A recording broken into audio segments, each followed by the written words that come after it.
Kamu masuk Kristen itu ada yang menukar dengan duniawi, menukar dengan harta, dengan keenakan, fasilitas. Tidak. Tidak ada namanya mengikuti Yesus ditukar Indomie, ditukar uang. Tidak ada, saudara.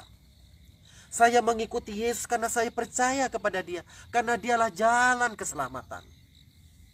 Saya menemukan keselamatan yang sejati di dalam Yesus itu. Yesus Al-Masih.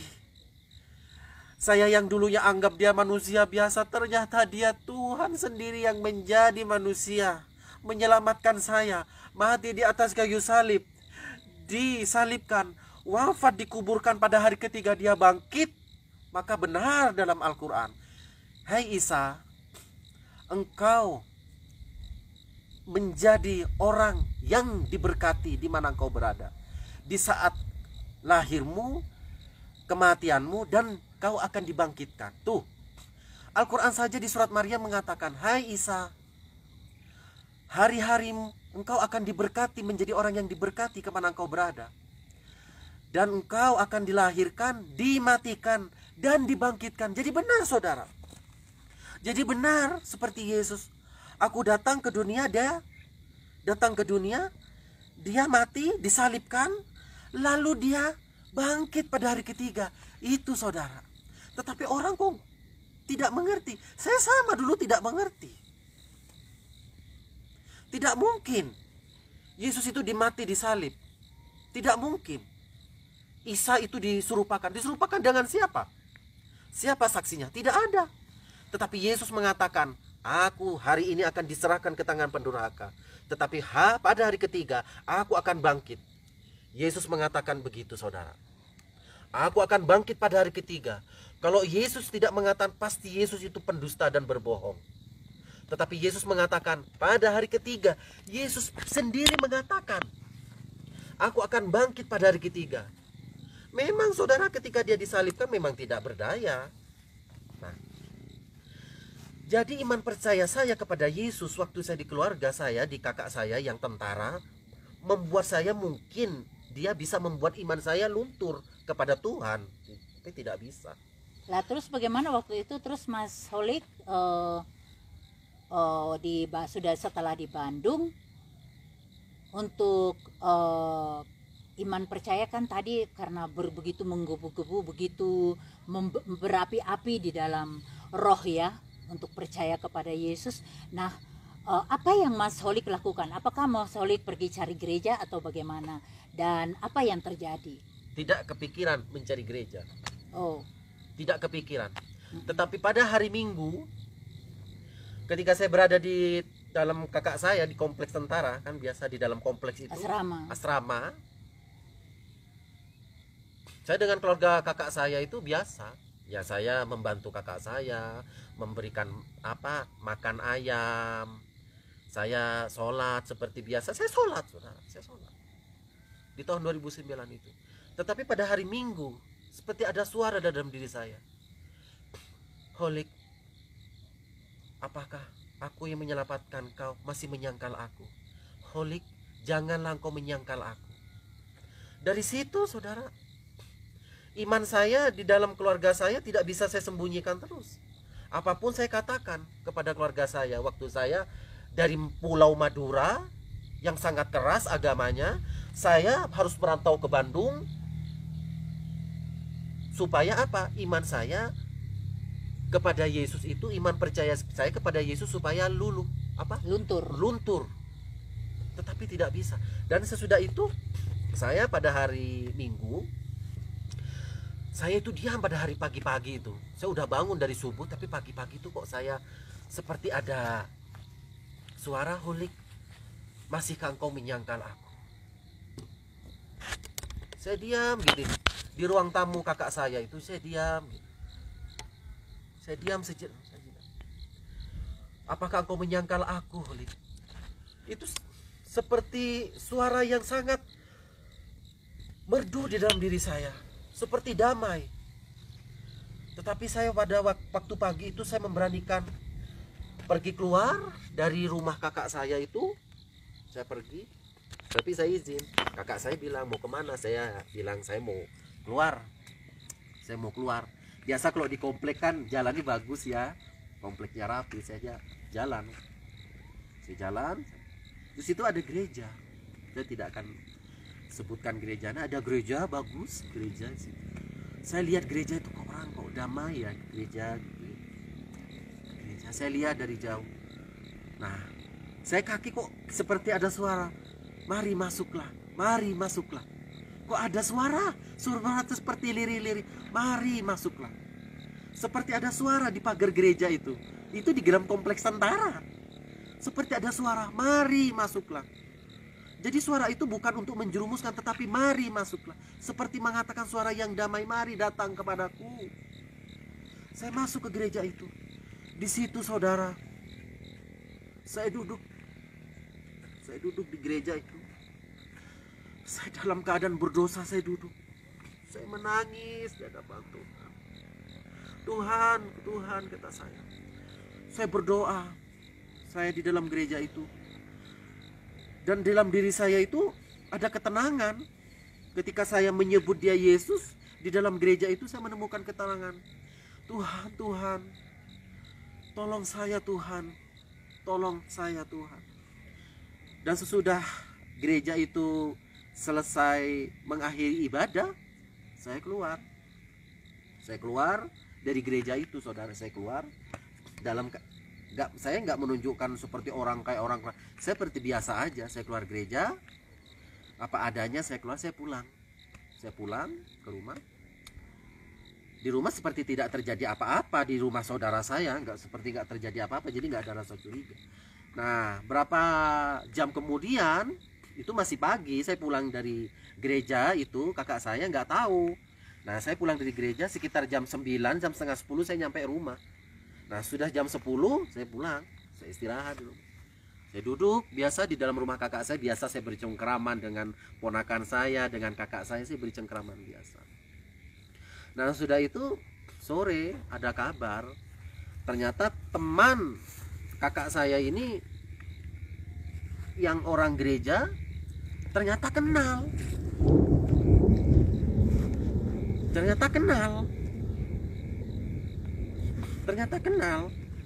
dengan kakak saya ini. Dia langsung bilang ke kakak saya, "Om, saya kayak melihat adikmu di gereja." Nah, melihat saya, langsung kakak saya itu marah. Dalam diri saya, mungkin dalam diri dia, mungkin dia marah. Tapi seakan tidak percaya, kok adik saya kok masih beriman kepada Yesus, padahal udah ada saya. Nah, sudah itu saudara, terjadilah kakak saya mendatangi saya. Dia menanyakan, apakah kamu ke gereja? Saya jawab waktu itu, saya tidak. Dia tanya lagi, apa kamu ke gereja? Tidak. Jawab. Nah, ketika saya menjawab, ya saya ke gereja. Dari situ saudara, kakak saya menghajar habis-habisan. Gemparlah itu diisi serumah keluarga itu. Di dalam keluarga itu semua gempar mengetahui saya datang ke gereja. Karena apa? Karena tahu dari teman saya, dari teman saudara saya itu, dari teman kakak saya itu, dia tahu, diberitahu oleh teman kakak saya ini yang sama-sama tentara, tapi dia orang Kristen. Ya mungkin dia jujur, tulus. Kakak saya kan selama ini kan satu kantor lah. Satu kantor selama ini kan yang ditahu kan Islam. Saya Islam. Nah, dia memberitahukan bahwa ngelihat saya di gereja. Dari situlah saudara terjadi penganiayaan. Saya dihajar habis-habisan. Sampai saya dipukul ulu hati saya sampai keluar darah. Saya langsung berkata, waktu saya dianiaya oleh saudara saya. Saya bukan hanya dianiaya waktu saya di Madura, Alkitab dibakar, tetapi sampai di Bandung pun saya harus menanggung penderitaan itu. Tetapi Yesus berkata, mengikut Yesus harus menderita. Barang siapa yang mengikut aku, kamu akan dibenci. Karena apa? Walaupun diri saya dibenci, walaupun diri saya dihabiskan nyawa saya tidak akan menyangkal Yesus. Nah, dari situ saudara, saya dihabisin, dipukul, dianiaya. Apa yang saya katakan saudara ketika saya dianiaya? Saya dipukul sampai keluar darah. sampai keluar darah, saudara. Saya dipukul. Apa yang saya katakan dalam penganiayaan itu? Terima kasih Tuhan, aku telah mengikuti pikul salib-Mu ini. Terima kasih Tuhan, saya mengikut salib-Mu ini.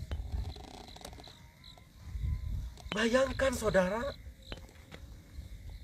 mengikut Yesus, yang saya bukan dari pengikut Yesus, yang saya tidak percaya Yesus. Saya dianiaya oleh Yesus. Saya dianiaya oleh orang, Oleh kakak sendiri. saudara. ya.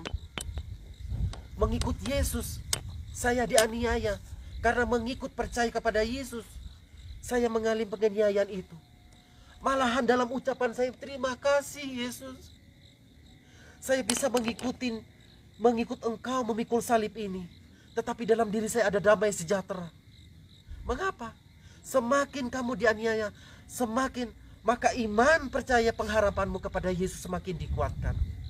Karena Tuhan Yesus yang bekerja. Yesus yang bekerja dalam diri saya tidak bisa menyangkal Dia, saudara.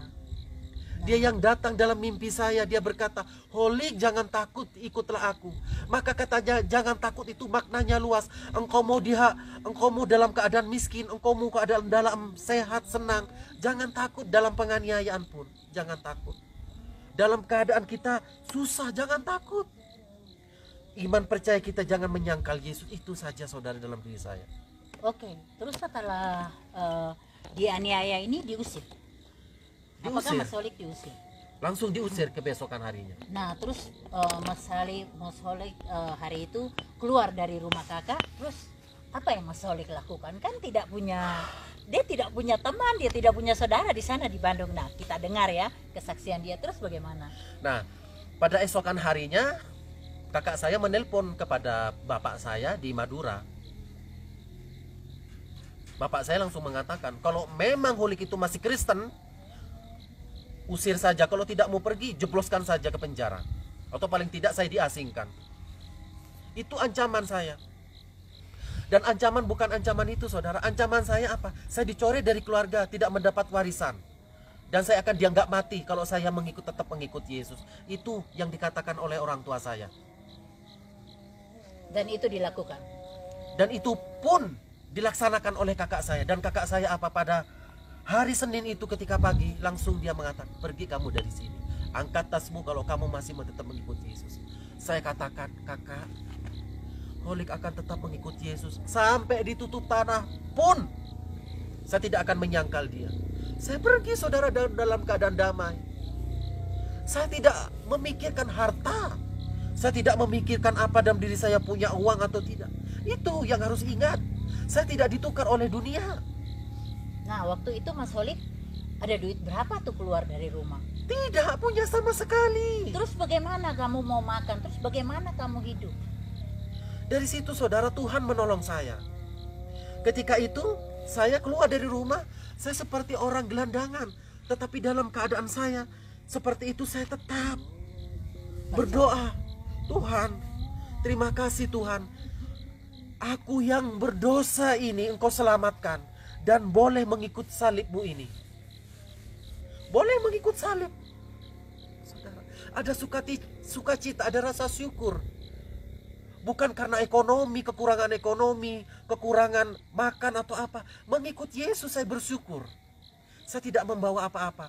Tetapi ketika saya keluar dari rumah itu, saya bekerja jual gorengan. Oh, itu ikut siapa itu? Itu bekerja di sebuah warung, yaitu ternyata warung itu yang mempunyai adalah istri tentara juga. Oh, dia menolong ya? Menolong, dan istri tentara itu juga kenal dengan kakak saya. Akhirnya Kenal dia nolong. baik. Dia nolong. Menolong saya jual gorengan, membantu mengiris bawang, Melakukanlah semuanya. semua itu saya lakukan. Dari suruh ini suruh itu saya mau. Di pekerjaan dapur saya jualan gorengan, pisang, apa saya lakukan. Saya dibayar seminggu sekali 50.000. Itu. Nah, terus bagaimana perjalanan hidup Mas Holik setelah itu? Kan saya tante tahu bahwa Mas Holik ini kan tinggalnya di bukan di emperan, di bantaran, di bantaran sungai, kontrak di rumah-rumah kecil yang di bantaran sungai, yang biasanya kalau hujan, jangankan hujan, hari biasa pun banyak ularnya yang masuk, bahkan kobra gitu. Jadi kalau dia tidur ada yang mendesis-desis, dia udah biasa aja gitu. Ya itu bagaimana sampai kamu bisa ada di bantaran sungai itu? Nah, karena saya hidup di bantaran sungai, bagi saya tidak jadi masalah. Karena saya membawa iman. Mau saya hidup di kolong jembatan, bagi saya tidak menjadi masalah. Saya akan menunjukkan bahwa mengikuti Yesus itu bukan ditukar oleh duniawi, tetapi karena iman percaya kita, supaya kita diselamatkan. Kayak hidup miskin pun saya tidak masalah, saudara. Nah, kenapa saya hidup di Bandung itu? Saya keluar langsung hidup di sebuah rumah kontrakan itu di pinggir sungai. Karena apa? Waktu itu Tante dengar katanya ada pertamanya ditolong sama kakak dari seorang yang anak Tuhan juga yang menolong Mas Holik, diajak tinggal di rumahnya dia ya. Oh, jadi kakak rohani gitu yang membina, membantu dia mengenalkan Yesus lebih dalam lagi. Ya, terus kemudian bagaimana tuh Mas setelah tinggal dengan kakak nih? Nah, saya bertemu dengan seorang anak Tuhan di Bandung. Dia asli Jawa tapi dia berdomisili di Bandung, bekerja di Bandung, merantau ke Bandung juga. Dia itu sangat baik sama saya. Dari pertama saya kenal dia sangat baik, ramah kepada saya. Waktu itu dia menolong saya itu karena sebagai teman biasa gitu, teman, karena dia orang Kristen, saya juga mungkin saya orang Kristen juga, dia tolong saya. Nah, saya bertemu dengan dia tidak tahu kalau saya itu ternyata mengikuti Yesus dari keluarga saya menderita mengikuti Yesus. Kalau dia tidak tahu kalau saya dari Madura merantau ke Bandung ikut saudara juga dianiaya, saya diusir, dia tidak tahu, saudara, nggak tahu. Tetapi pada suatu saat saya ceritakan kepada kakak angkat saya ini, dia bertanya. Saya katakan bahwa saya dari Madura datang ke sini ikut saudara, tapi saya mengikuti Yesus, saya begini, menderita ikut Yesus. Jadi saya katakan bahwa saya tidak ada tempat tinggal. Lalu tetapi pada hari pertama itu saya bilang saya nggak tinggal di rumah saudara angkat saya, karena kita obrolan biasa. Dia tidak langsung menawarkan ayo nanti ikut saya, enggak. Saya masih luntang lantung, masih gak ada tempat. Nah, dari situ saudara, pada hari kemudian saya bertemu lagi dengan saudara ini, saudara yang angkat saya ini, teman saya ini yang baik ini, ketemu lagi. Lalu dia ngobrol gitu, lalu dia menawarkan bagaimana kalau tinggal di rumah saya. Saya waktu itu memikirkan, saya katakan tidak, jangan, nanti saya ngerepotkan, kata saya. Tidak apa-apa, kamu tinggal di sini. Waktu itu saya tinggal seorang diri bersama dia yang memberikan tempat kepada saya. Nah, dia memberikan saya tempat, bujangan ya? Memberikan bujangan. Oke, terus bagaimana setelah itu kan tante dengar bahwa Mas Holik mempertemukan dia dengan seorang wanita yang sama-sama anak Tuhan dari gereja yang lain. Mas Holik lah yang jadi memperkenalkan mereka berdua, terus mereka menikah ya. Mereka menikah dan istrinya tentunya tinggal dengan suaminya dong. Nah, itu Mas Holik juga ada di situ. Ada kejadian yang tidak enak pada saat si kakak ini berangkat kerja. Ada kejadian yang tragis sekali. Bagaimana ceritanya? Nah, jadi ketika saya udah di rumah saudara angkat saya ini, yang juga teman saya ini, yang sudah menjadi saudara angkat saya tinggal di rumah itu. Waktu itu dia masih bujangan, dan saya memperkenalkan dia kepada seorang wanita yang sangat sederhana. Nah, wanita itu memang teman saya, teman gereja. Nah, saya perkenalkan, siapa tahu mungkin nanti berjodoh. Nah, dan mereka berjodoh akhirnya. Dan mereka berjodoh, saling mencintai. Dan mereka menikah intinya. Menikah akhirnya. Nah, enggak, terus mereka kan sudah tinggal menikah dan tinggal bersama nih. Terus kemudian Mas Holik bisa ketendang dari situ, itu bagaimana ceritanya? Nah, ketika saya udah di rumah itu, hal yang terjadi tidak diinginkan terjadi. Ketika saya di rumah situ, saudara yang teman saya ini yang saya perkenalkan dengan saudara angkat saya ini melakukan, dia terprovokasi oleh orang-orang masyarakat sekitar. Tetangga. Karena apa permasalahan? Dan akhirnya mereka itu datang rame-rame geruduk dengan ini si kakak ipar tadi. Jadi dia kan panggil kakak ipar ya. Kakak iparnya ini datang, kemudian mereka mengusir Holik keluar dari rumah itu, dan akhirnya Holik ini akhirnya dia keluar dengan membawa kopernya dia keluar, dan si kakak ini tadi nggak tahu kalau si Holik sudah terusir gitu, dan akhirnya Holik tinggal di bantaran sungai. Demikian saudara, karena cuacanya juga sudah tidak bagus dan sudah mulai gelap. Oke saudara, terima kasih banyak sudah menonton video kami. Nanti kami akan lanjutkan besok lagi kelanjutan dari ceritanya dia, bagaimana Tuhan membawa Holik ke surga dan neraka, dan apa yang dia lihat di neraka. Kita sambung besok. Terima kasih saudara. Tuhan Yesus memberkati kita semua.